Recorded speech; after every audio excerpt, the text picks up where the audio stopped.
All right, last segment for chapter 4. Here we're going to be discussing titrations. So this is a widely used analytical technique. You need to be very familiar with this, especially as a chem major. Um, you'll use this quite often in quantitative analysis. For those of you that are not chemistry majors, titrations are still used quite a bit for different analyses. What we're going to do is use the titrations to determine the concentration of a solute. So we'll use daily to monitor things like water purity, quality control in the food industry. And so what we'll do is take a known reaction, right? Typically we'll titrate with base and we'll look at acids. So we'll be quantifying acids. So we'll have an unknown acid, we have a known amount of base, and we have a known concentration for our base. And that way we can figure out the concentration of the acid. So we must know the reaction that occurs. And of course the reaction has to be rapid and complete. So in other words, we have to know that if our neutralization, for instance, we're going to make sure that we go to neutrality and that we are at a pH of 7. We must know the exact quantity of one of those reactants. And then of course we'll use stoichiometry to figure out the exact amount of the other substance, which will give us the concentration of the other substance. So it's a controlled addition of one reactant. Usually you do this drip-wise, so like you'll go kind of fast for a certain amount of volume, and then you'll go to where it's just one drop, literally at a time, until you can get neutrality to happen. So for an acid-base titration, that's what you're after. You're after neutralizing the acid. So the very common type of titration is an acid-base titration. A very common reaction is the analysis of citric acid in orange juice by the neutralization with sodium hydroxide. So here we'll know the concentration of the sodium hydroxide, and then we'll measure the exact amount of sodium hydroxide that we use. That means we'll know the concentration, we know the volume, we then know the moles of sodium hydroxide that have been used.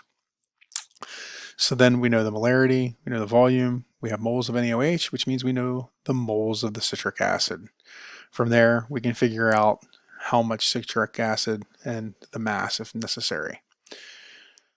So you'll use a burette. So a burette is very similar to the volumetric pipette, except here it's going to be graduated, right? It's also graduated backwards, which will usually mess with people. So what we'll do is we'll fill to 0 with our titrant, and then as we use it, it tells us how much we've used. Okay. So the stopcock here is usually these are made of glass. The ones we have in our lab are actually plastic, but if we were doing high quality, we would do glass stopcocks. And what the general purpose of this is that it can flip completely around, so it's not threaded. So you have two materials that are coming together where there's a hole in it. There's a hole in the one piece of glassware that allows constant flow. And if I just turn that, then that means it's going to be perpendicular to the actual flow, which then means there's going to be no liquid flowing out. And so we can just keep flipping this over and over and over and over again. And so that way we can let one drop out at a time. All right, so your titrant is the solution that's going to be in the burette. You're going to know the concentration of that, and then we're going to know how much we've used. It can be either an acid or base depending on the nature of the analyte. Now the analyte is the solution that's being analyzed. So that's usually the acid, or is what we're trying to figure out. So this would be the solution in your flask. For this, you typically don't know the concentration. You do know the quantity of your sample, but you don't know the concentration.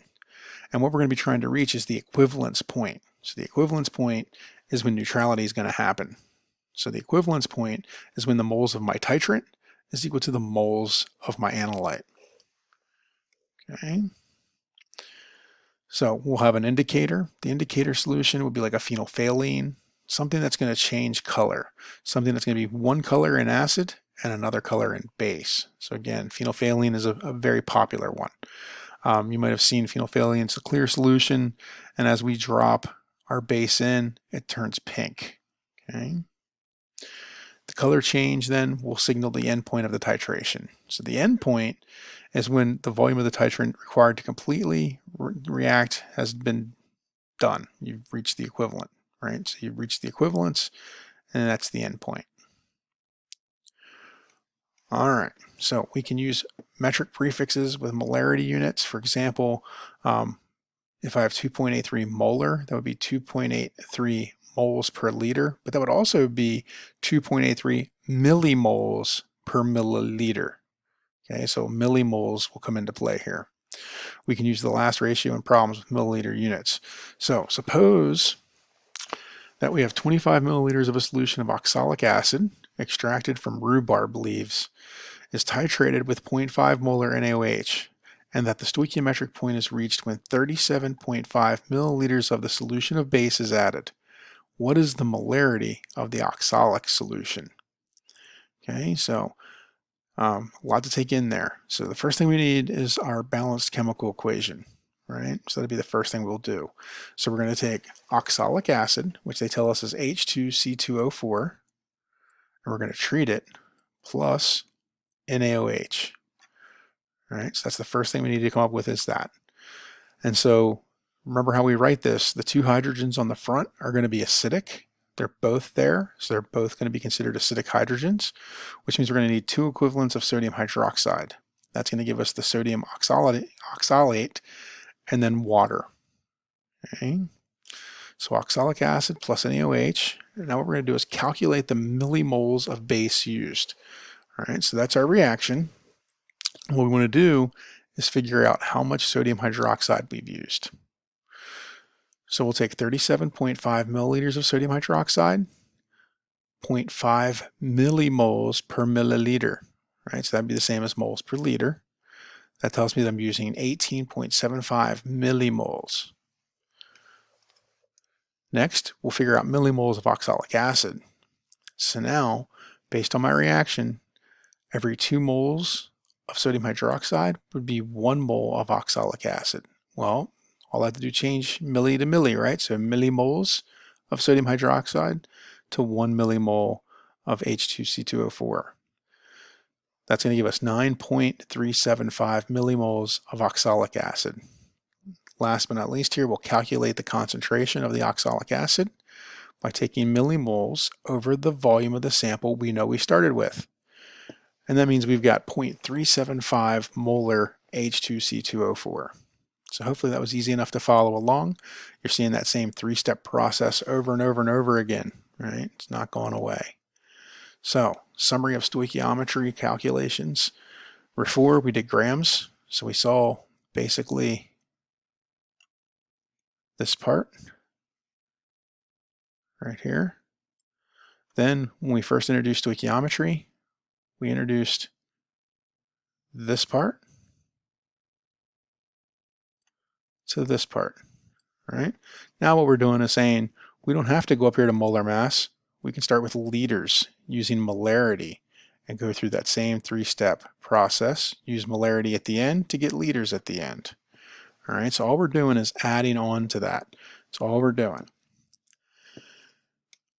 Okay, so a 25 milliliter sample of HNO3 is titrated with 75 milliliters of 0.13 molar calcium hydroxide. What is the concentration of nitric acid in the initial sample? So here, giving you the balanced chemical reaction. Give you a moment pause here. All right, hopefully you got E, 7.80 molar. Now the way we'll do that, we'll start with 75 milliliters of calcium hydroxide, 1.30 millimoles, because that was our concentration in moles per liter, but we're in milliliters, so we'll use millimoles to milliliter. Milliliters will cancel out. Then we'll take millimoles to moles, right? So we have 2 to 1. We'll convert that to millimoles. So 2 millimoles of acid to 1 millimole of the hydroxide. And now millimoles of hydroxide will cancel out. That would give us millimoles of HNO3, but we want the molarity, so we'll divide that by milliliters, which would be the same as moles per liter. And that works out to be 7.80 molar HNO3. All right, last problem here. A sample of metal ore is reacted according to the following reaction. So we're going to take solid iron, treat it with acid, and get the iron 2+ solution. We're going to also release hydrogen gas. If 25 milliliters of 2.3 molar HCl are used, what mass of iron was in the ore?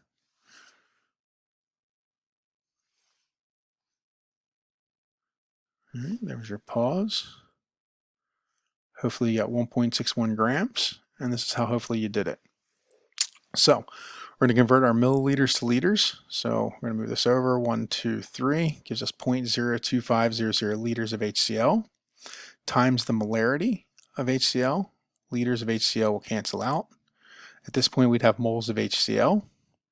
According to the reaction, for every 2 moles of acid, we'll get 1 mole of iron. So moles of HCl will cancel out. We'll be in moles of iron. Moles of iron times the mass of iron per mole cancel out, and that gives us 1.61 grams. All right, so that's the end of chapter 4. It was in 2 sections, 9 segments altogether. Hopefully things are going well. You can see stoichiometry just playing out again in solutions.